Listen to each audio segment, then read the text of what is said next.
Billionaire CEO Richard Caldwell built a luxury retirement home, believing it was the best in the country. But when he went undercover as a resident to see it for himself, he expected praise, not the heartbreaking truth that left him frozen in place. Richard Caldwell stepped through the grand entrance of Golden Horizon Retirement Home, his heart pounding beneath the simple cardigan he had thrown on. For the first time in his entire career, he wasn't walking into one of his businesses as the powerful, feared billionaire CEO. Today, he was just another old man looking for a place to live. He had spent years building Golden Horizon, a state-of-the-art luxury retirement home marketed as a place of peace, comfort, and care, a place where the elderly could live out their final years with dignity. He had poured millions into this facility, trusting that it was run with the same values he had built his empire on. But lately, rumors had surfaced. Complaints, whispers that something wasn't right. Richard didn't believe in rumors. He believed in facts. So instead of calling a board meeting, instead of sending an inspection team, he decided to see it for himself. As Mr. Richard Carter, a retired factory worker with no family, his disguise was simple: old corduroy pants, a loose sweater, thick glasses that hid the sharpness in his eyes. No one recognized him as the billionaire who owned this place. And that's exactly what he wanted. As a nurse led him through the facility, Richard took in every detail: the polished floors, the neatly arranged furniture. On the surface, everything looked perfect. But then he heard a hushed voice, a bitter, exhausted sigh. From the hallway, an elderly man in a wheelchair muttered to another resident, "We're not living here. We're just waiting to die." Richard stopped cold, his heart pounded. This wasn't a complaint about food or service. This was something deeper, and it was about to change everything. Richard's stomach twisted. "We're not living here. We're just waiting to die." The words hit him like a punch to the gut. For years, he had believed Golden Horizon was the gold standard in retirement care. He had trusted his staff, his managers, his vision. But now standing in the middle of the hallway, hearing the quiet despair in that resident's voice, something was very, very wrong. Richard turned, watching. The man who had spoken, a frail, elderly gentleman with deep lines of exhaustion carved into his face, sighed heavily, his hands shaking slightly as he adjusted the blanket on his lap. Beside him, another resident, a thin woman with hollow eyes, nodded grimly. "It's true," she whispered. "No one cares about us here. They just take our money and leave us to rot." Richard's blood ran cold.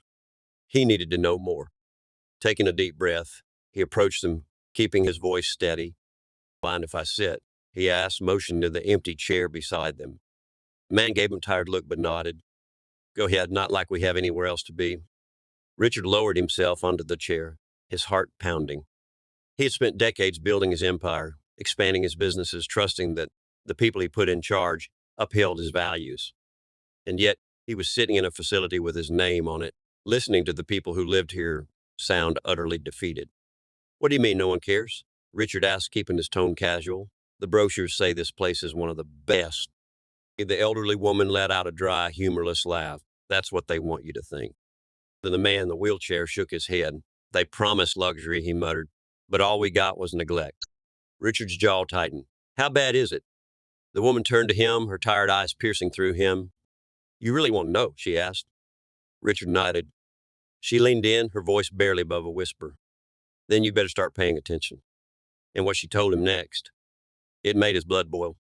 Richard leaned in, his pulse pounding as the elderly woman lowered her voice. "You think this place is luxury?" she murmured. "Then tell me why the staff disappear at night." Richard's brows furrowed. "Disappear?" The man in the wheelchair let out a bitter chuckle. "After visiting hours, it's like we don't exist. Nurses ignore call buttons. Caregivers disappear for hours. Some of us need help just getting out of bed, and you know what they tell us." He clenched his frail hands into fists. "To be patient, we're short-staffed." Richard's stomach twisted. This wasn't just a bad meal or a rude worker. This was neglect. He had built Golden Horizon to be a sanctuary, a place where seniors could spend their final years with dignity and care. And yet, here he was sitting among them, hearing horror stories inside his own business. The elderly woman shook her head. "We've tried complaining, but management doesn't care. They smile, they nod, and then nothing changes." Richard's jaw tightened. He had handpicked the board members, the administrators, the entire executive team. He had trusted them to run this facility with the same standards he lived by. And they had failed him. That's not even the worst of it, the man muttered. You want to know why Mr. Lewis in room 302 hasn't been seen in days? Richard's spine stiffened. Why? The man glanced around and leaned closer. See, because he fell in the hallway last week, he whispered, and they left him there. For Richard's blood ran ice cold. That can't be true, he said, his voice low. He didn't want to believe it. But the man held his gaze. I saw it with my own eyes, he said. We all did. Richard's fingernails dug into his palms. This wasn't mismanagement. This was, and it was happening under his own name. He had heard enough. Richard stood abruptly, his heart raging in his chest. Where are you going? The elderly woman asked, frowning. Richard took a slow breath, his voice calm but deadly. I'm going to have a little talk, he said. And this time, he wasn't coming as Mr. Carter. He was coming as the CEO. Richard marched down the hallway, his heart pounding like a war drum. Gone was the quiet, unassuming retiree. Now he was a man on a mission. His fist clenched as he approached the front desk where a young receptionist was casually scrolling on her phone, completely ignoring the flashing call button from her residence room. She didn't even look up when she muttered, if this is about your room, wait till morning. Richard's jaw tightened. The call light blinked again. Still, she did nothing. That was the final straw. Richard reached over the counter and slammed his palm onto the desk. The receptionist jerked upright, startled. What the answer the damn call button? His voice was sharp as steel. She blinked, clearly annoyed. Excuse me, who do you think you? She trailed off as Richard reached into his sweater pocket, pulled out his sleek black metal CEO card, and slammed it on the counter. Her face drained of color. Other staff members, hearing the commotion, turned toward the front desk. Conversations died. Richard let the silence stretch. Then in a voice deadly calm, he said, find this place. The receptionist gasped, and Mr. Caldwell. Richard's eyes darkened. Yes, and I just spent 2 days undercover listening to how you and your staff treat my residents. The room felt 10 degrees colder. Managers stepped out of their offices, eyes wide with horror. One of them, a tall, nervous-looking man Richard recognized as Mark Thornton, the facility director, rushed forward. Sir, if we had known you were coming, we would... Richard held up a hand. Stop talking. Right now. Mark froze. Richard's voice dropped to a deadly whisper. You don't need to know I'm coming to do your job correctly. Silence. Every single staff member in the lobby stood frozen, watching their CEO with growing panic. Richard turned, slowly scanning the room. His voice was low but filled with authority. I built this place, he said. I trusted every single one of you to uphold the values I built it on, to care for these people, to protect them. He leaned in, his eyes burning, and instead, his voice dropped even lower. I'd find out that my residents are being neglected, that a man was left lying on the floor for hours, that you ignore call buttons like these people don't matter. His fist clenched. Well, I have news for you. His next words boomed through the lobby. That ends today. The entire room shook. Mark stammered. Yes, sir. We're short-staffed. I don't want excuses. Richard's gaze flicked back to the receptionist. Answer that call button. She scrambled to obey, nearly knocking over her phone in the process. Richard turned back to Mark. By the end of the day, I want a full report of every complaint that's been made here, every incident that's been covered up, every single thing you didn't want corporate to know. Mark swallowed hard. And if I don't get it, Richard's voice was cold, you'll be joining the long list of people who won't be working here tomorrow. A heavy silence fell over the room. One of the nurses, who'd been standing off to the side, suddenly cleared her throat. If I may, sir, she said nervously, not all of us are like that. Some of us care. We're overworked. We don't have enough staff. We're drowning here. Richard studied her. She looked exhausted, but her eyes weren't like the others. He nodded slowly. Good, he said. Then you'll help me fix it. Her eyes widened. Sir, you want more staff? Richard folded his arms. Done. Hiring starts tomorrow. Pay raises for the ones who deserve it.